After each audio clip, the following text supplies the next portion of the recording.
Today I will be reviewing your model airports. If you want your model airport to be covered in this series, make sure to fill in the Google form link down below in the description. We have got a long list of airports to cover and review, so let's head right into the first one. The first airport I would like to show to you is Colorado Western International Airport, located in Boulder, Colorado. This is a self-built airport, which he has built in a month or two on a very low budget, and it's intended to be a smaller international airport to compete with Denver International Airport. He has more plane shipping, and it's 1 to 400 scale. I can see he's got a runway on the right, then a taxiway with a small terminal. I like how you have added the grass between the runway and the taxiway to fill up the space. You could try to cover it even more, like here, this white space and these white spaces, to really fill up the whole area with the grass. I really like the looks of your terminal. I suppose it is 3D printed, but when I look closely to the jet bridges, I cannot figure out whether they are 3D printed or bought, but they look very nice. I'd like to know if they are 3D printed or if you have purchased them somewhere, because they look very good. Another tip that I would like to give to you is to add more airport markings. You now only have the yellow taxiway lines, but you can add the red markings at the aircraft stand.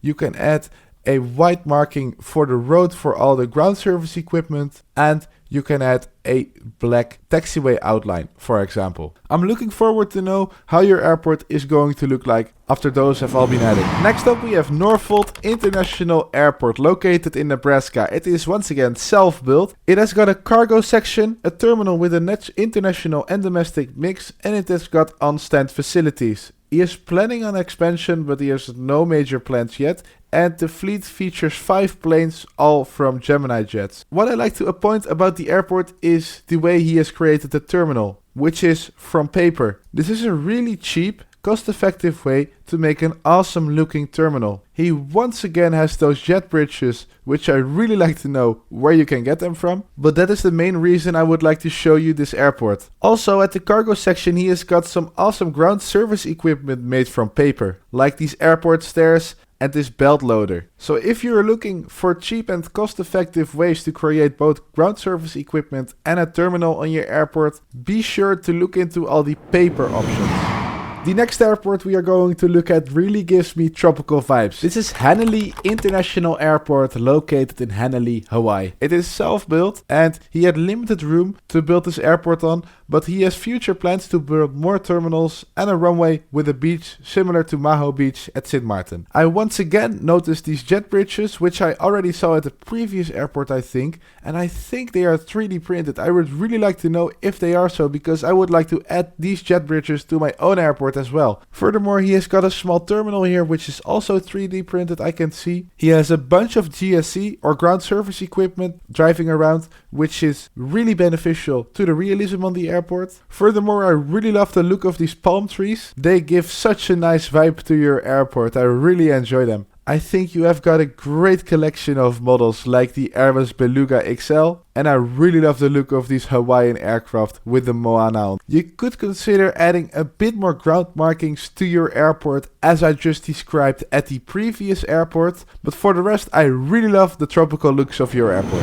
Up next we have a recreation into 1 to 400 scale London Heathrow Airport, based on the home airport London Heathrow. It is self-built, started in 2016 from a 2-foot long runway, and it's currently 15 feet long and 8 feet wide. It's absolutely huge. The creator also has his own YouTube channel called Aviation. Be sure to check him out if you'd like to see many more videos of his airport. And like I said, the airport is absolutely enormous. Not only is the airport enormous, but he has also got a huge collection of different aircraft, both from Asia, many European aircraft, narrow bodies. I love the Concorde in the corner here. I love how he has created the terminals using both wood. Here he has used some paper, I think, and here he has purchased the Gemini Jets terminal. The very recognizable air traffic control tower of London Heathrow is very recognizable at your airport too, which I really like. Your airport is very complete as you have all the ground markings added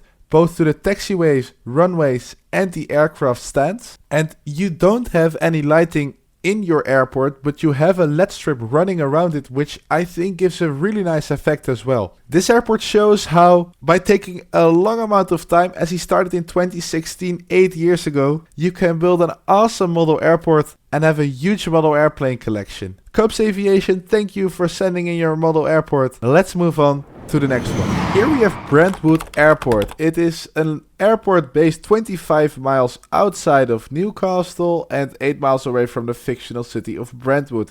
He has purchased this airport on eBay. The airport was closed during the COVID period, with operations moving to Newcastle Airport, and when it reopened it was sold to Euro Airports, which I think is a fictional airport. Now it has plans for future expansion, including a private jet section. So as he has purchased this airport, he hasn't made many of the ground markings and any of the grass himself, I think, though it looks very, very nice. From this top view, it looks very structured. I love to see the wear and tear here on the taxiways. There has really been an eye for detail on all the markings on the apron. I also love how this taxiway has now been closed with a no entry sign, and it's being used for ground service equipment vehicles to drive around. I also love how he has edited this photo and he put dots for both the nav lights and the strobe light on top of the aircraft. So Brentwood Airport, I really like it. A very well structured airport, and I am very curious to see how the private jet section is going to look like in the future. So that is it for this episode of reviewing your model airports. I love to see all those airports that you have created, and I love hearing all the stories behind them. If you want your model airport to be covered, be sure to fill in the Google form down below in the description. I would really appreciate it if you consider to like this video and subscribe to my channel,